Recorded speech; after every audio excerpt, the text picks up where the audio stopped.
Hey everybody, welcome to Guns N' Roses Central, and today I want to talk about something that if you guys have been a Guns N' Roses fan for a long time, then you probably know about.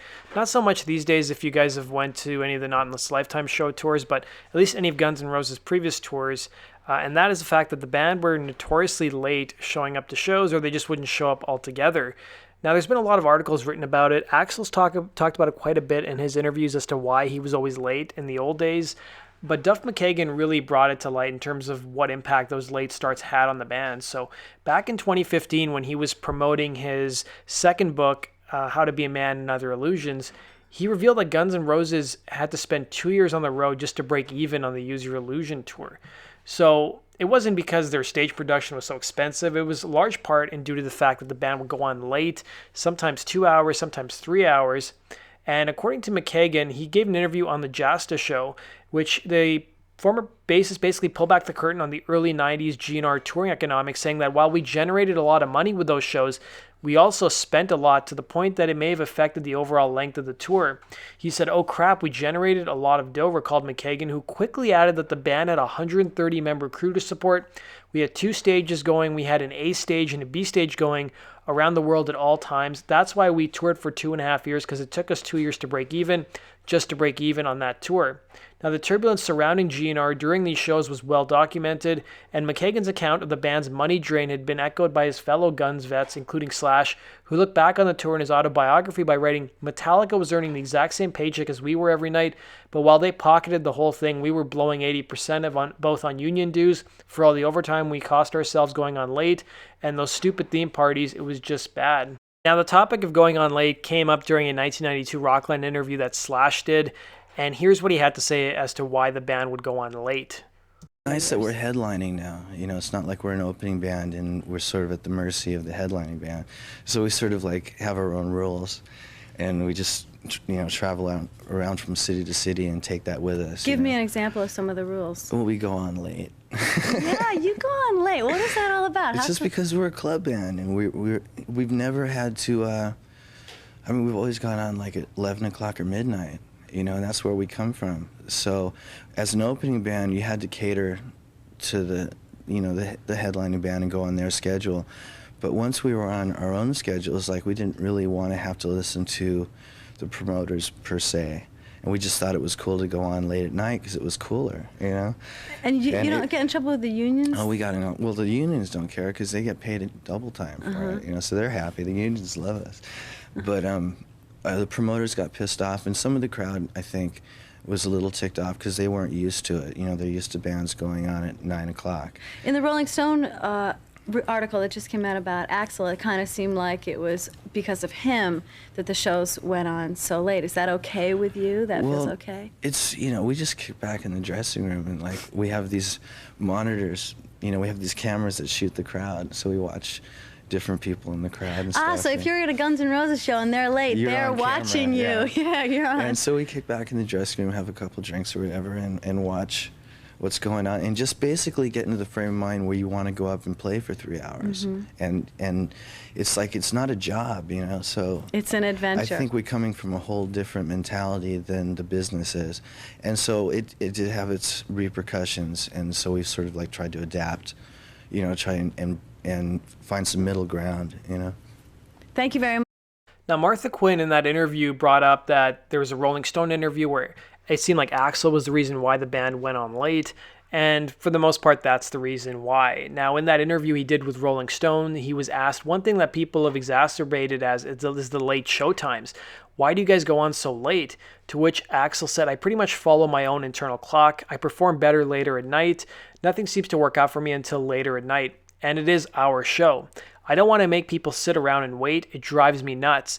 That hour, hour and a half, or 2 hour time period that I'm going on late on stage is a living hell because I'm wishing there was any way on earth I could get out of there in terms of where I am and knowing I'm not going to be able to make it." He went on to say, "I'm late to everything.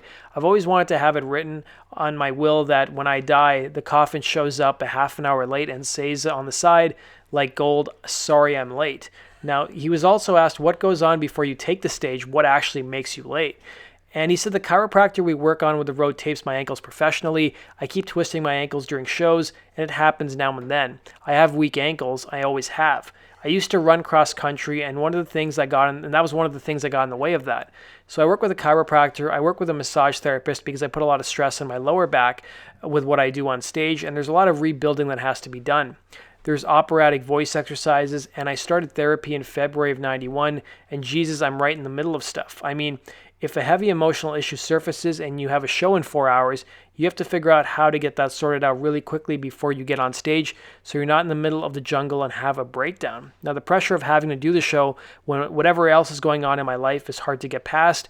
We did a show in Finland where I just couldn't understand why I was doing what I was doing. I sat down while singing Civil War, and I was kind of looking at my lips while I was singing and looking at the microphone and looking at the roadies, and everything just kind of shut off. Well, that doesn't make for a very good show. We're out there to win at what we do, and if it means going on 2 hours late and doing a good show, I'm going to do it. I take what I do very seriously. Now, here's an interview that Axel gave in 1992 to MTV and gave a little bit more explanation in terms of why he was late always. Has spent the past 15 months on tour playing to sell-out crowds and being involved in more than their fair share of controversy. For starters, the band had a little trouble with punctuality, sometimes showing up 2 hours late for a concert. Axel says it took him a while to get back into the grind of touring. It was a whole change of life. You know, realizing, okay, now we're out on tour, haven't toured, been sitting my ass at home or whatever. I've been out, you know, running around and rocking out, and had to basically like change my whole life in order to be able to keep doing this. And so, you know, you'd do a show and then you'd be shot, you know, where you'd be kind of like shot for 3 weeks, but no, you got a show tomorrow. So then it'd take like all these hours of preparation, where now it doesn't take me near as long to be ready for a show. So Axel's spoken about what he thought about the late starts. Slash has done that. But what did Gilby and Matt Sorm think about that? So here's an interview with them from 1992, and they talk about their thoughts on the late start times. In actual fact, just starting on time would be an accomplishment for this chronically tardy group. On the tickets, we used to just write around 9. Yeah, right. You know, not at 9, around 9 somewhere. You know, that could be anywhere. The first night that I played with them, you get your little sheet and it says, you know, set time 9:30 and stuff, and I was already at 9:30 and stuff. You know, 11:30 comes around. So I learned quick.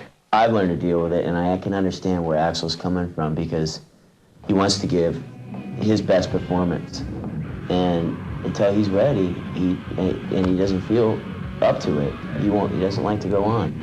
Now, Slash in his book talked a bit about what Duff had talked about earlier in this video, about how they basically had to tour out of necessity just to break even, and they had to add additional dates just to actually bring in more money. So Guns N' Roses, according to Slash's book, were supposed to end the Illusions tour in late 92. But he said at the end of the year-long tour, the biggest mistake of all came to light. We'd barely made any money. Between the union dues incurred by Axel taking the stage late night after night and the theme parties that bled us dry night after night, we had next to nothing to show for all of our hard work. Doug finally confronted Axel about the band's spending on the Metallica tour and the fact that our profit margin had been eaten up by our excess. I think Axel had a few suggestions as to cost cutting that really wouldn't have done much, but Doug finally got through to him. He told Axel if he wanted to keep his nice new multi-million-dollar mansion in Malibu, he needed to earn more money. And so Doug booked us another year of dates starting with South America, Europe, Japan, and Australia from October of 92 through January 93. As hard as it was to endure, Doug got no argument from the rest of us because we wanted to play. Now, what else would I be doing anyway? And at the same time, I thought maybe things would change. I also wondered continually whether the extra tour had been booked out of concern for the band's finances or to land Doug a hefty commission. And here's an interview with Duff pretty recently from this year, actually, where he talks about why they lost so much money and the kinds of crazy things bands would have to do if they went on stage night after night. From the Guns N' Roses experience, managers commissioning off the gross, meaning we went out and toured, and we'd get say $1 million guarantee in the early 90s, a ton of money. The manager would take his commission off the top of that. Right. We'd pay for all production. Production ran at about 50%, if not more back then. At the end of a gig, we might end up owing money. Sometimes we didn't go on time in the early 90s. So you got to pay all the overages. You're paying for cops, you're paying for union workers, you're paying for trains to stay open. So we'd be in the hole a lot of the times. Meanwhile, the manager takes their 10, 15, 20% off the top. Yeah, and he moved outside of LA so you couldn't see where he lived, and funny. One time I went down there, I'm like, he's got horses and he lives on the golf course and he Oh my God. I'm like, Jesus, horses! Fuck! I got a 2-bedroom in the valley, man. But you learn, you live, you learn, and serial entrepreneur. Now the final thing I want to conclude this video with is, why do cities even have curfews for bands to play to a certain date? Now a lot of it has to do with just bylaws that they have. So there was a really good example of this that came to light back a couple of years ago when Guns N' Roses were on tour with Metallica. Because Guns N' Roses were known for being really tardy and going on stage late, some cities that the bands originally wanted to play as part of that tour politely declined to have those bands even show up. And one of those cities was the capital city of Canada, which was Ottawa. Now, they interviewed the mayor, who of course was in office back in 1992, and he was a councillor back then. And he fought pretty hard to make sure that Guns N' Roses and Metallica would not be playing the city, or if they did, they'd have to abide by the really strict noise bylaw, which was 11 p.m. So he said it was going on far too late, Watson said. Now, the guy's name is Councillor Watson. He's now Mayor Watson. He said, and not only that, but the buses wouldn't be running and people would have no way to get home. So that's really the underlying issue of why a lot of these places have curfews and why bands have to be off stage by a certain amount of time. So he went on to say in the article that with some of the residents who actually supported him, he waged an effective campaign that convinced his council colleagues to vote against the bands getting an exemption from the noise bylaw. With a light show and the groups playing 90 minutes apiece, the bands wanted to be able to play until 12:30 a.m. The Ottawa Citizen reported at the time, no exemption meant no concert. But in what's believed to be the first big loss as a councillor, there was an incredible backlash from the Guns N' Roses fans, and the issue brought him international media attention. He said, it was the one and only time I got on Entertainment Tonight. There was a huge media blizzard, and I got a lot of phone calls, about 700, mostly from teenagers, Watson recalled. So Dan Allen, who was then the host of 54 Rock's morning show, devoted the show to letting angry fans have their say after council rejected the exemption. Our phone lines were jammed starting at 6 a.m., said Halen at the time. We decided to drop the music this morning and let them vent their anger. A lot of Guns N' Roses fans were 25, 35, or even 40. They're tax-paying working people.